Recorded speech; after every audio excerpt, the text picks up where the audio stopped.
Welcome to the room, Mr. Jimmy Compton. Ladies and gentlemen, Fort Worth, Texas. Are you originally from Fort Worth? No, sir. But you've been there a long time. So I moved to Fort Worth in 2005. Okay. Yeah, I'm from Oklahoma. I actually grew up in the Broken Bow area. Okay.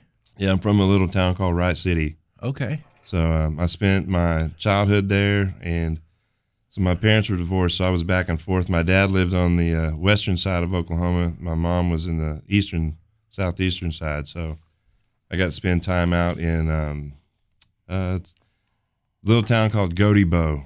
It's Bow, Oklahoma. Bow, Oklahoma. Yeah, it's just right off of Highway 54. If you come, you know where Weatherford is, obviously. Yep. Coming south out of Weatherford, it's about an hour south of Weatherford, just a little wheat field town. And yeah, so I lived there for 3 or 4 years, and then wound up going back to, I graduated high school in Valiant, Oklahoma. Just a little town just down the street from Wright City, basically. So Oklahoma native. Yep. Been in Texas for a couple of decades. I want to tell the story of how we met. I recently met Jimmy. I met Jimmy last year.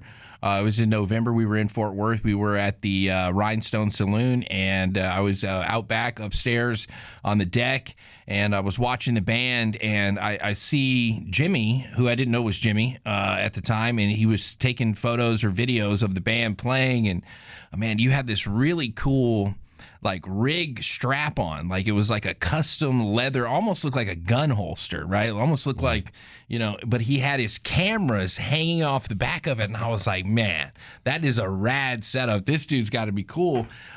So I think I went and asked you about, your rig, and we got to talking, and you were there with one of the artists and, shooting video or content or whatever you were doing. Yeah.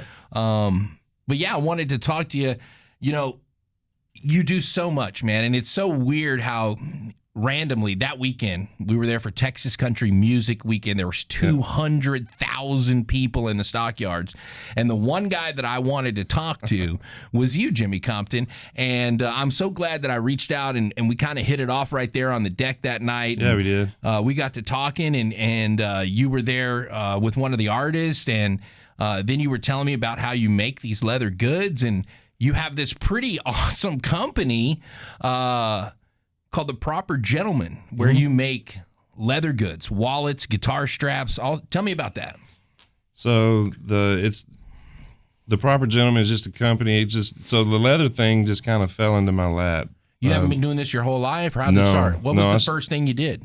So I made a wallet that, I was looking for a wallet that I could carry. It was like I just was looking for a commemorative piece, so it's kind of shopping around for custom wallets, and the prices I was getting back was my wife didn't like it, so she told me no. She goes, you don't need to spend that much on a wallet, and whatever.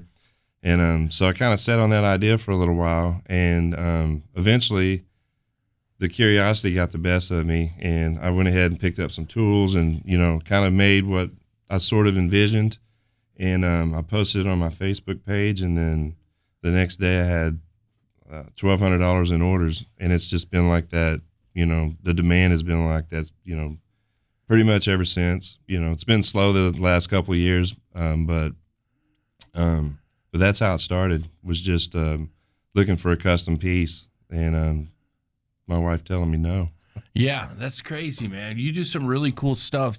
And then when we were there that night at Rhinestone Saloon, and you were talking to me, you were super passionate about your leather goods, and obviously I was talking to you about that strap that you made, and you told me something that has stuck with me. You were like, Zach, I just think that every musician should be able to afford a strap, right? But yeah, I think they should have. it. You know, the Ford part is, that's relative, I guess, to where they're at in their career. But I think if a guy's trying to be a musician and he's standing on stage, I think two things: he's got to have high quality photos, and I think for his social media, and I think they got to have a high quality strap, because that's their image, or their appearance, or whatever, Yeah.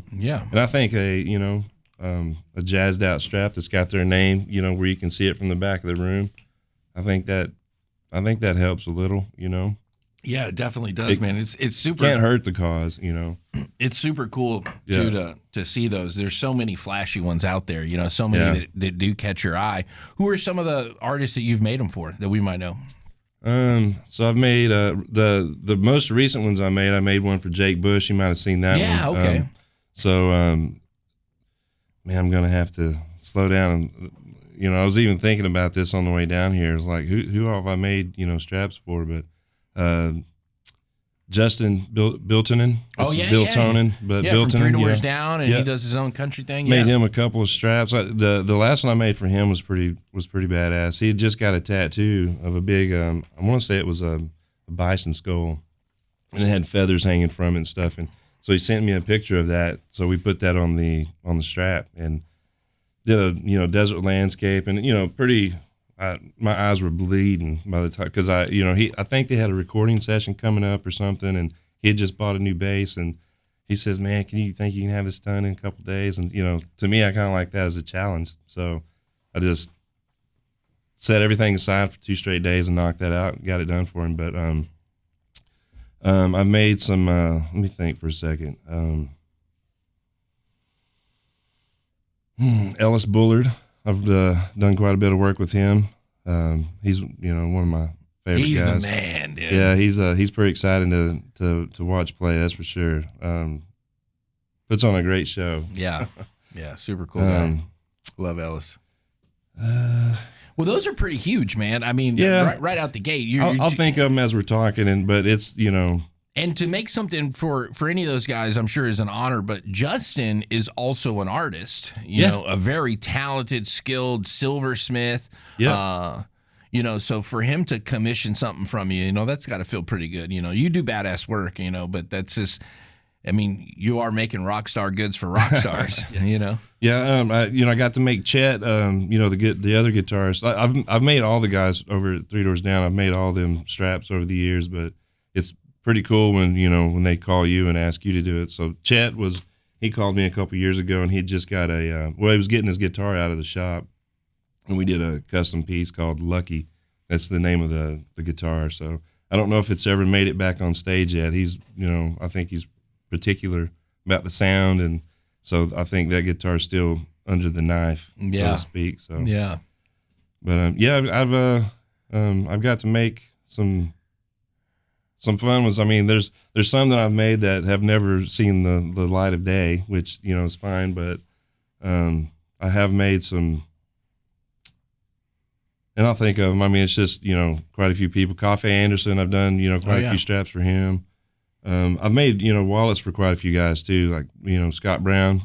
Scooter. Yeah. So the thing with if these guys, if they have a leather, if they've got a guy that's making their straps for them already, I really try not to step on those toes or mess with that relationship, because I wouldn't want someone doing it to me. So there's a lot of guys that I would love to make straps for, but can't get their management to answer that email. Well, I think you'll get there, man. I mean, with guys rocking your stuff, and you got some good ones rocking it, so you'll eventually get there, man. That's cool, man. What besides like straps?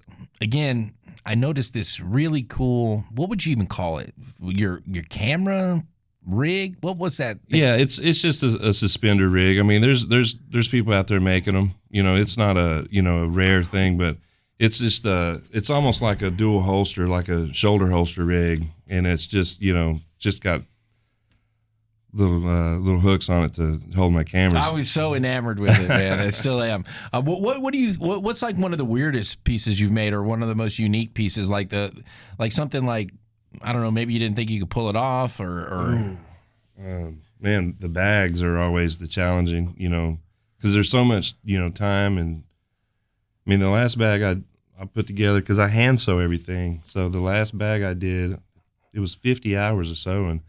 And that's before you flip it inside out, and and that's when you make sure that's when the reveal is, if everything's put together right. If it's I mean, you just don't know what you could have done. Reaching in there blindly, fishing a needle through these holes, and anyway, it's but that the bags are probably the most rewarding, because when those things are done, they're not. That's the last one that whoever buys that bag, it's the last one they'll ever have. Right. Yeah.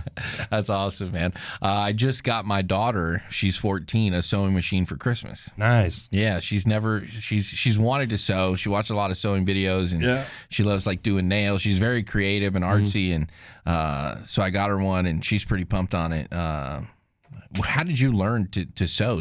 My dad sewed. I never got into it, but I think my dad had to sew out of necessity from being a poor kid when he was growing up. But when did you start sewing? So it was my freshman year of high school. I took a home ec class in Gotebo, Oklahoma, actually. Yeah. And actually, I did pretty good. So my teacher, I can't remember her first name, but it was Miss Snyder was her name. I used to give her hell, but at the end of the year, she actually gave me the best sewing student award, trying to embarrass me, So, but here we are, right? That's awesome. So, but yeah,